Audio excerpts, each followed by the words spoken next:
Tell people a little bit about Yeah, what WALSHY FIRE represents, who you are, where you represent, the sound, the world, and tell us a little bit about yourself, my bro.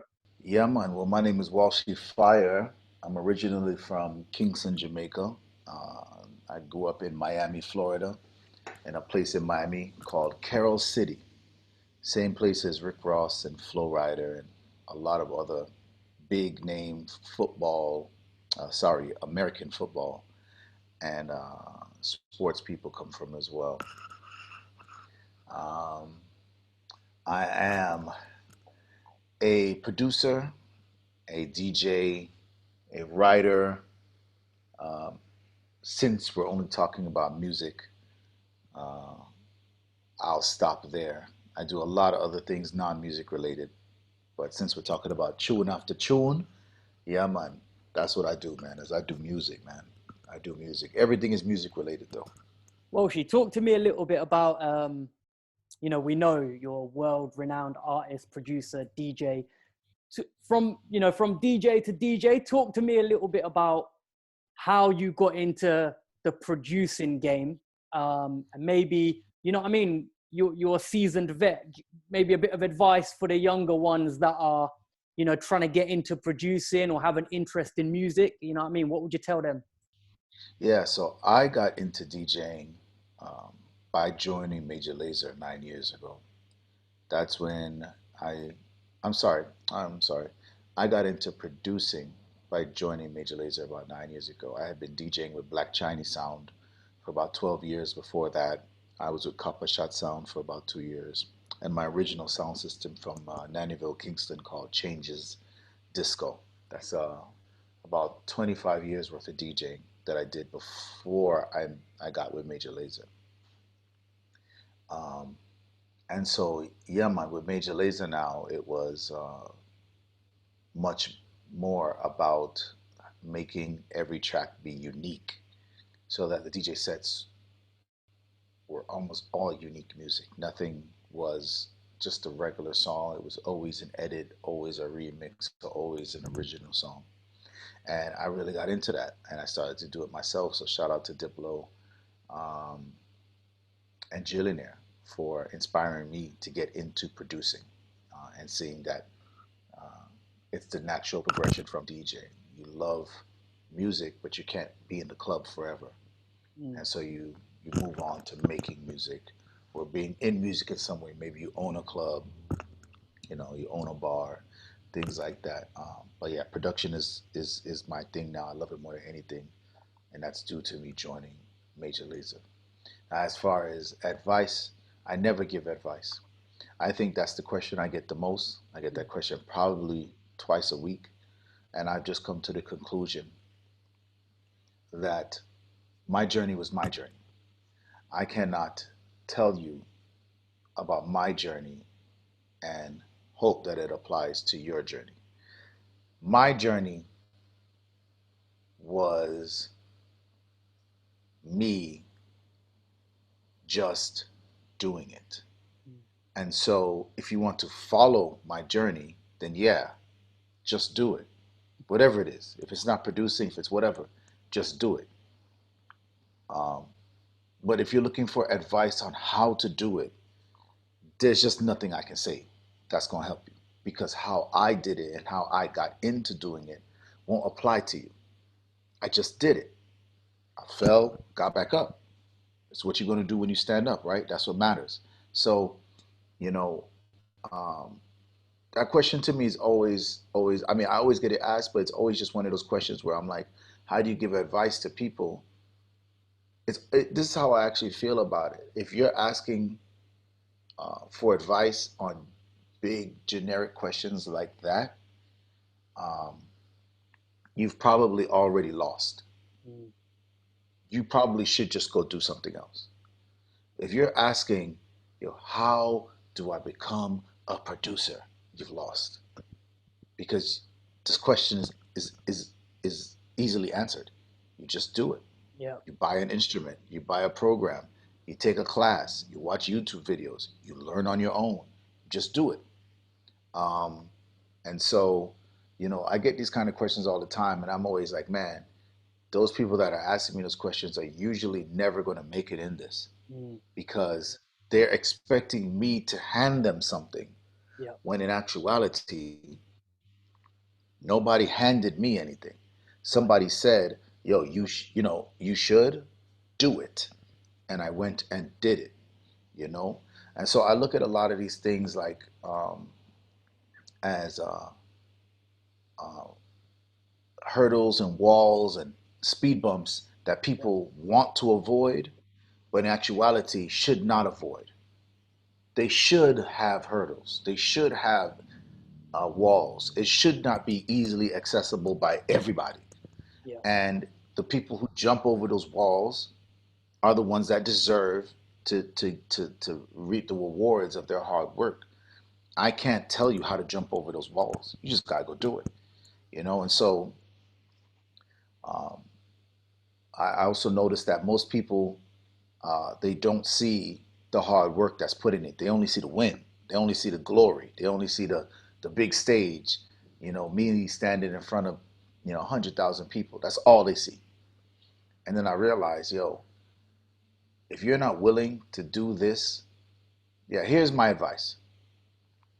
If you're not willing to do whatever it is that you love to do without making money, without getting any clout, without getting any followers, any likes, any love for 10 years with a smile on your face, don't do it. If you cannot if you cannot see yourself for 10 years happily doing something that no one else is showing love to, and in their eyes is a failure, their eyes is failing, in society's eyes is failing, don't do it. Because everybody that you see winning, they did like 10 years worth of stuff before they got where you see them. Facts. You just Facts. never saw that. Yeah. And so, you know, anybody that wants to be a DJ or be a producer, if you're looking to land a big record or you're looking to land a big gig a little bit after you start, get away from me. Just get away Yeah. because you're just going to waste my time. You're going to waste my industry's time. That's just not how it works for 99% of the people. Yeah, 1% of the people get through like that. But 99% of the people actually have to work Up and and down. actually have to, Up and yeah, down. man, and actually have to go through the ups and the downs and actually have to be focused and dedicated to the craft. So I again, love that. just go And do it. I relate. I've Yeah, been on people, I see your hashtag. I see your hashtag, bro. and what you're saying, is so right. I think people, they often, they ask that question from a place of maybe fear, you know. It's maybe from fear of Hmm. kind of the work that's required. And the thing you touched on is the love for the music, or the passion for the thing that you're doing without monetary gain. You feel me? Yeah, man, absolutely, bro. Like, Well, she talked to me a little bit about the 10 months, the pandemic. Have you been situated fully in Jamaica? How's it been? How's things been for you? Um, and what's your take on the time that, these last 10 months or 12 months? yeah, no, it's been great for me. Um, but I say that by saying I acknowledge that it was not great for everyone else. And when I say great for me, that does not mean that people did not die Mm. that I know and are related to. That doesn't mean that I had a job. It doesn't mean anything that. It's just I like to take positive stances on everything. And I believe that my health increased. I believe that my focus on my music increased. And therefore, I have to say, regardless of all the bad that has happened, um, a lot of good has happened. And it's been a great year for me. So it's been an amazing time to recalibrate and reset. From your experience, what are some of the ways that you've navigated through those 10, 12 months? What kind of gems would you give to people about how to spend their time when things are the way that they've been? Yeah, I think it's not, I'm not in a place where, well, let me say this. I can surround myself with the nicest things. I've done well. I can insulate myself with the nicest things. Not everyone is able to do that. And because I come from that, I am going to speak to that. All of these nice things I can insulate myself with have no value except for family, friends. Everything else is like whatever, you know. And so for me, it was the ability to get fresh air, clean water, and good healthy food. No fried chicken from the chicken shack. No Pengus munch from the fried chicken joint. You know what I'm saying? Um, it's being able to collect the things that matter and then surround yourselves with those things. And hopefully everyone understands that now, even if they weren't able to do it. When you see things like the mass exodus from New York City, you realize all those people in New York City started to realize I don't have to live here anymore. I don't have to be in cold weather. I don't have to pay high rent. I don't have to have horrible food everywhere. I can actually move somewhere, get good weather, be near water, and have good food. I'm out. And so um, I hope everyone has realized that there's just things that are important and then there's things that are not important. And those things that are not important were never important to me. I never bought a big chain in my life. I never bought an expensive car in my life. I've never bought a mansion that only um, me and maybe one or two other people would live in, but it had 8 rooms. I would just never do that because I'm extremely conscious of the people around me and I'm extremely aware of my friends. And I understand that until everyone I know can have that, I'll just continue to live the way I live. I mean, even if all my friends did have that, I still wouldn't want it because then I'd want to give all the people I don't know that. So, I'm very happy with life, and I hope that everybody can see that this was a time to find what makes you happy and to really attach yourself to it. Yeah, no, I respect that. I hear that. And, I think that moves us nicely onto kind of the music talk. One question that I also had for you, bro, being such a music connoisseur worldwide, um, what what has really inspired you lately? I'm talking musically in terms of maybe you can put us up on some of the world sounds, or what have you been listening to, my bro, and Yeah, what's been inspiring you? yeah. Yeah, so the Amapiano movement has been extremely inspiring. Amapiano has pretty much taken over the world, and it's very rare that you see uh, something spread like how it did, especially in America, where Black Americans really just want to hear Black American music. They don't really love Caribbean music. They don't really love anything else. Um, and then Amapiano comes along. Now, for the first time in a long time, you see Black Americans just saying, "Wow, this makes sense. I get this." Caribbean people also. It's just been a music that's gone global everywhere. Everything sounds good on it. You just can't go wrong with it. Um, I really started getting into that guy Pa Salieu, Pa Salieu. Salau. Pa Salieu. Yeah, that's Yeah, our Pa. guy. Yeah, Let me man. say that again. So yeah, I started getting into Pa Salieu. Would love to work with him. My boy, the Fanatics, worked with him, and I loved that song.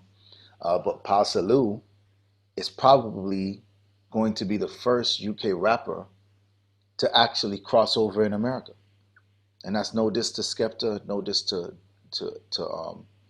Gigs, no diss to none of them. But I'm on the ground.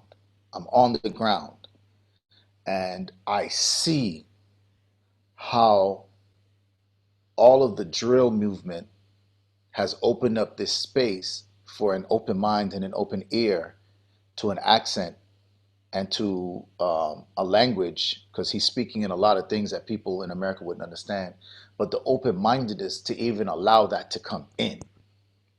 And I think that Skepta and Gigs and Wiley and all those guys, they just were before that.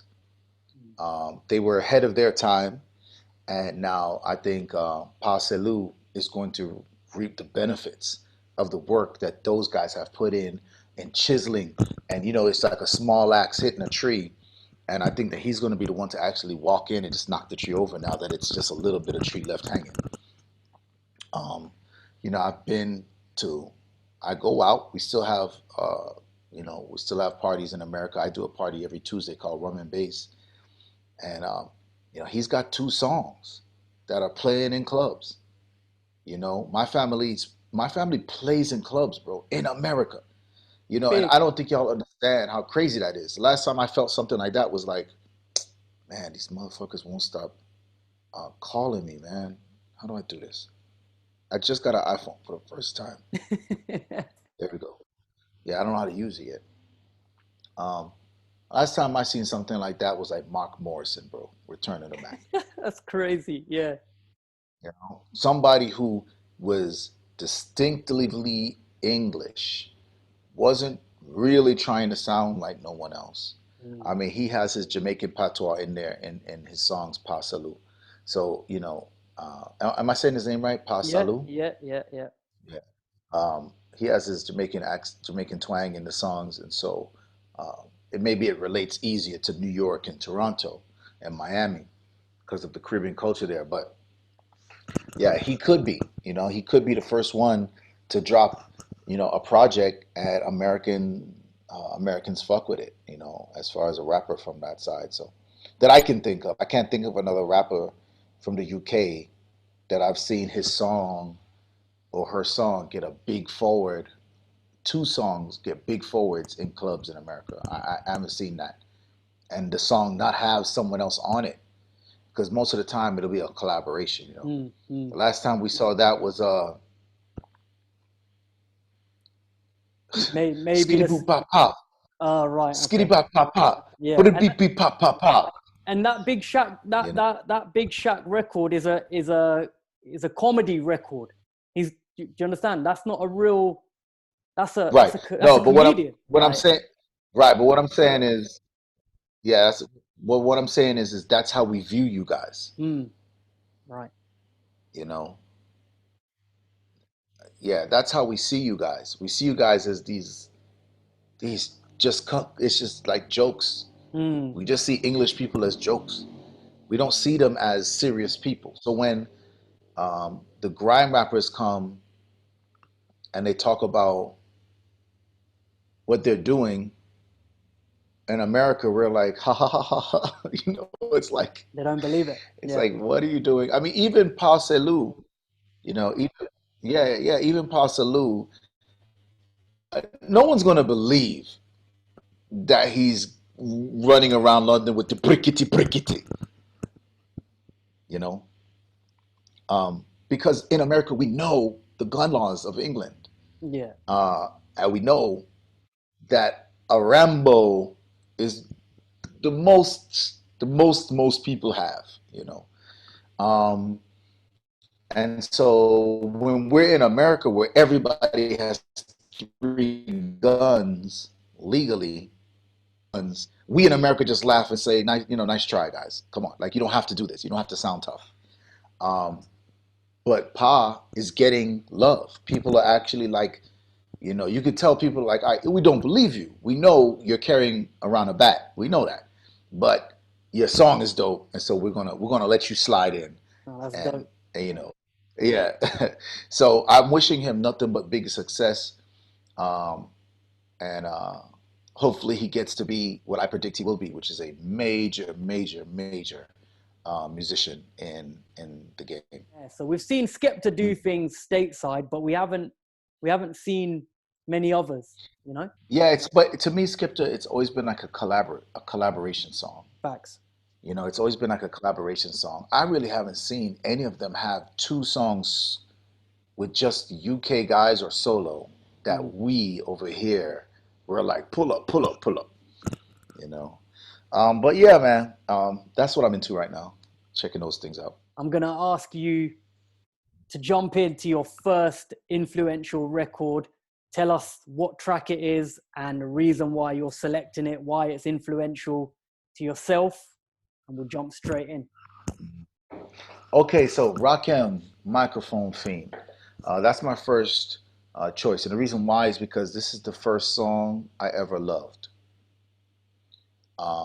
And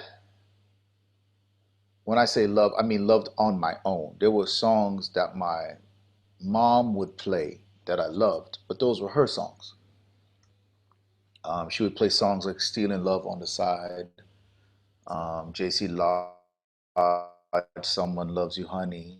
Um, she would play music from her era, Ken Booth, John Holt.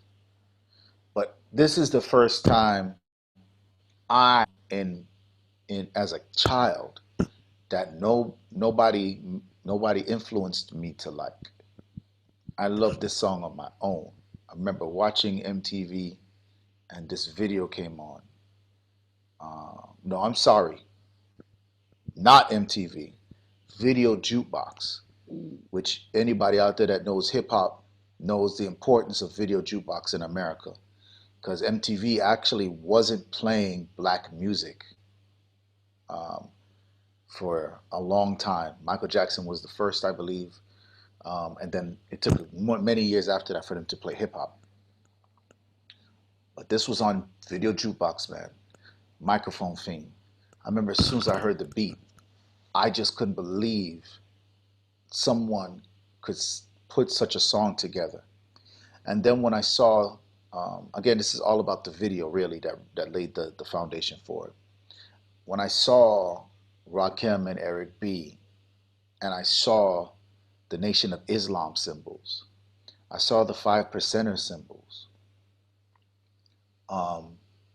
on top of a Louis Vuitton Dapper Dan jacket.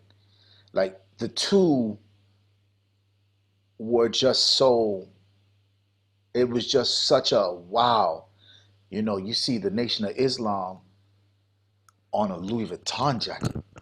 It just never got more like wow to me. And the big chain, the way they cut their hair, all of that was new to me. I never seen anything like that. And so to see a God body like Rakim Allah um, speaking so poetically. I was a fiend before I became a teen. I melted microphones instead of cones of ice cream. You don't even understand how that opening bar just flattened my brain. Because I don't even know the depth of crack. I don't really know the depth of crack cocaine and how it hit because I was truly a child. I mean, I don't even know if I was 10 years old yet, you know. Um, Now, my neighborhood is filled with crack, filled with crack cocaine, filled with drug heads, filled with peddlers, filled with prostitutes, filled with drug dealers. But again, I'm a child, so I only see things on a surface level. But for some reason, I was able to understand and relate when he said he's a microphone fiend. After 12, I'm worse than a gremlin. Feed me hip hop and I start trembling. I was like, that's what crackheads do.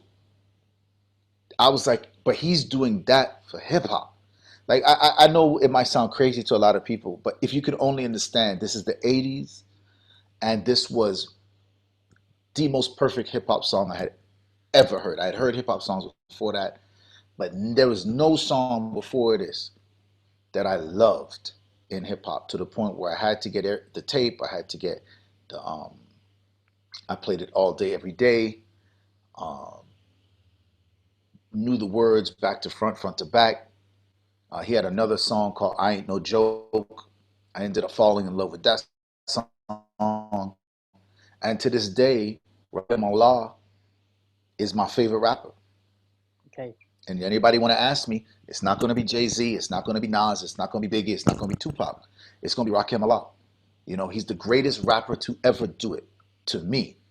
And I know I'm biased to the fact that I was already a mega, mega fan um, because of this particular song, Microphone Fiend. Let's keep it rolling, my bro. Let's jump in to your second influential record, which is you've got down here as Barry White, Look at Her, and your reason for picking this one, my brother. All right, so Barry White, Look at Her is not for you. It's not for anybody else. This is just for Miami. This is strictly for Miami. This is an all-time mega anthem for Miami. Miami people like to listen to old school funk. The DJs play tons of old school funk. And this is the creme de la creme. This is the top. Okay? So I can't bring you guys into a Miami mind frame. I can't bring you into a Miami block party or a Miami club to explain what happens when this song goes on, the fever. But there is a dance that everybody does when this song comes on. It's called skate. And everybody just slides all over the place. It's the energy of a youth listening to an old funk song and how that clashes and how an old funk song can create decades later. You know, this song came out in the 70s, and in the late 80s and 90s, 2000s, 2010, 2020, Miami guys are still sampling this song. They're still making music of this song. There's brand new music out now using this beat because of how important this beat is to Miami. So this is WALSHY FIRE, and my second choice is the ultimate Miami song, Barry White, Look at Her. Pop. Sick. I want to reach one of those Miami parties, bro. That sounds crazy, man. It's a pool thing, bro. It's a pool thing. Manchan thing, bro. Manchan thing. Mans have to wear flippers, flip-flops. One day when I reach Mans out there, yeah. I'm gonna holler at you and Nothing come through. but crepe with ankle socks, bro. It's all the crepe have to have the ankle socks, bro. You can't have the crepe with the long socks, bro. It's a different thing. Oh my days. Let's keep it rolling, bro. Let's jump into your third choice. This is the one that we were going over yesterday. We weren't sure if we had the right version. I'm gonna let you jump in with this third choice. All right. So this song is called Follow Me by a group from Detroit called Alias. I believe it's Alias. It could be Elias, but I believe it's Alias. The reason why this song is so important, and so influential to me, is because this is when I started to leave Miami and club in America. I moved to Atlanta, went to Clark Atlanta University, and then from Atlanta, I moved to Brooklyn, spent some time in DC. And in all these places, there was like three songs that just always played. Thank You, Heavenly Father, Hot Music, and Follow Me. Only reason why I'm choosing Follow Me out of those three is just because I believe it will be the most unknown out of those three. I think everybody knows Hot Music. Played this tune, the entire club would start to do a soul clap. And the soul clap is basically just a clap, clap, clap, clap, clap, clap, clap, clap, clap, clap, clap. And it would just be thunderous, the whole room. This is, to me, an anthem for the streets. This, to me, is when somebody thinks house music is white people's music, a great song to play for them, to show them white people did not invent house music. White people came along the journey and added to it. But this music is ghetto music. This music is from the streets of Chicago and Detroit. This music is for the people with a message. This was message music. And this song right here is message music. The bass line is crazy. The vocals, insane. It's just, it's one of the most masterful musical journeys. And I hope that one day I can create a song this good. So this is my third choice. This is WALSHY FIRE. And this is my third choice. This is Alias or Elias. And the song is called Follow Me. I hear that. I hear that. Big bad house record there. You know what I mean? All right, so of course I'm Jamaican and I represent my culture and represent my music. And this particular song is the first song that I think I ever medsed out to.